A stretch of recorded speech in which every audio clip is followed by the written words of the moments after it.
Distinguished ladies and gentlemen of the high table, fellow Nigerians, dear organizers, all protocols respectfully observed. It is great pleasure to be here, even greater pleasure to feel the kind of love for our nation that you're displaying here and now. I'm only here to encourage your sense of nationalism.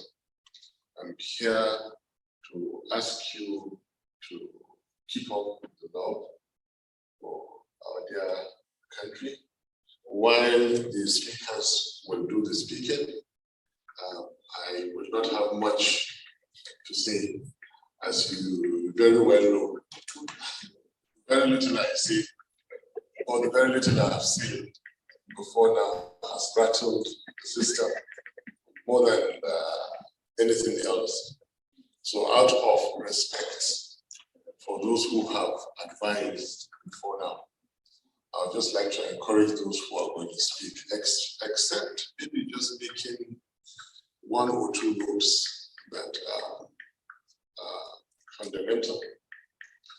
I have been saying that democracy, as you put it here in the theme, democracy belongs to the people who can practice it. If you can't practice delicate democracy, then it is not for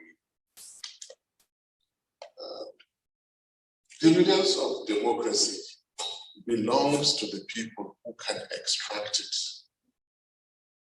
Human rights and civil liberties belongs to the people who insist, take and keep it. If you can't, it's simply not for you. So struggling to practice democracy is very healthy. We'll continue to encourage all of us. Nobody says that democracy is easy. They only didn't tell us how delicate it was. And without going into so much comparison, because I'm speaking in general terms, I'm not speaking about the 2023 elections now. So no minister will fly to New York and make any allegations against me. If you recall that 80s into the late 90s, there was this genuine globalization of democracy around the world.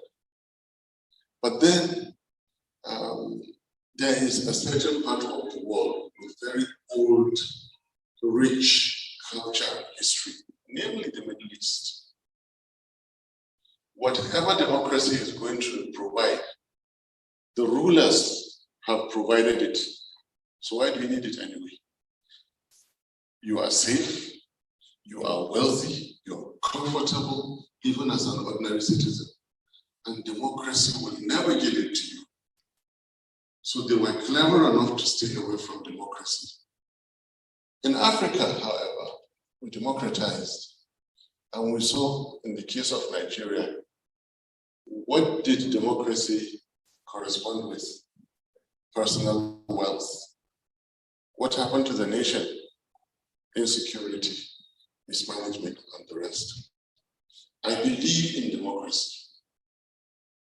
I don't believe in dictatorship or, I say, kind of monarchy that is practiced elsewhere, even though it has proven to be good. I believe in democracy. But what I even believe in more is that it must be practiced well. What is democracy? It is not having 3 arms of government. What is democracy is the Constitution. If you don't follow the Constitution, you simply do not have democracy.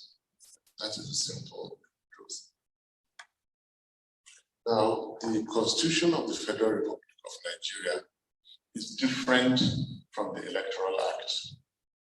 And I repeat, I'm not speaking about the 2023 presidential elections. I'm speaking about we, the people. I'm speaking about the supremacy of the Nigerian Constitution, which says that any law that is at variance with this constitution is to the extent of that variance, null, void, and of no effect. I'm speaking about the constitution that has provided how the judiciary shall exist, the armed forces shall exist, the Nigerian police shall exist, the National Assembly shall exist. I'm speaking about the Nigerian constitution, which says what must happen for there to be a validly elected president.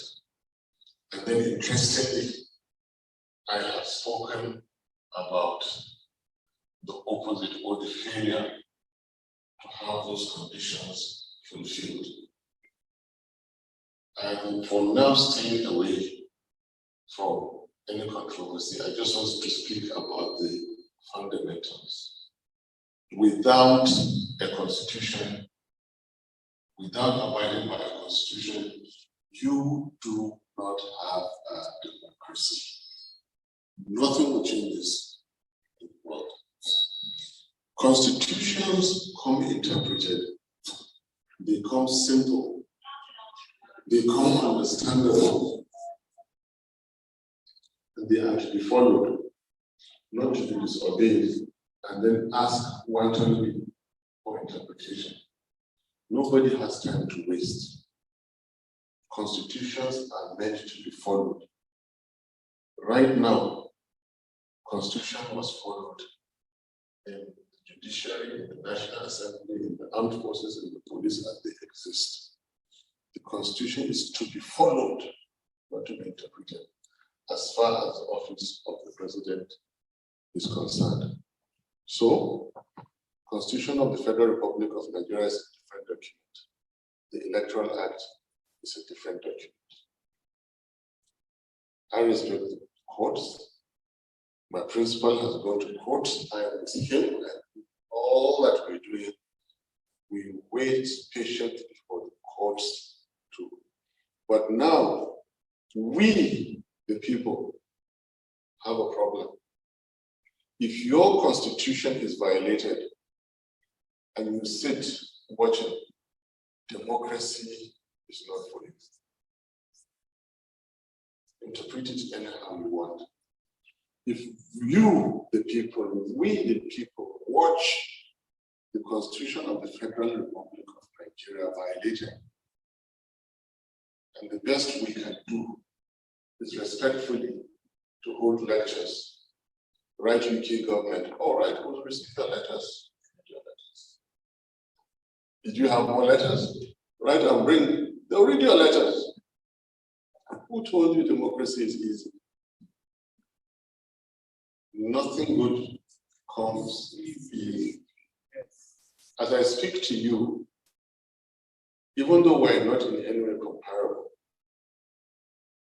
Israel, we the people, are getting into their 8th week of protest because they don't believe in certain policies of their prime minister. 2021 to 2022, Indian farmers sat and occupied a certain location in India for over 1 year because of an obnoxious agricultural policy that they did not believe in until their government removed that policy. Nigerians, your constitution is brazenly violated in broad daylight, and you're writing letters. Your cosmates in the assailing political parties are rigging elections, changing the meaning of your constitution, and you're writing letters and holding conferences. Well, democracy is yours. It's yours to take and build. It's yours to take and play with. Nigerians, our destiny is ours. You can't come here and scare the UK that refugees will come.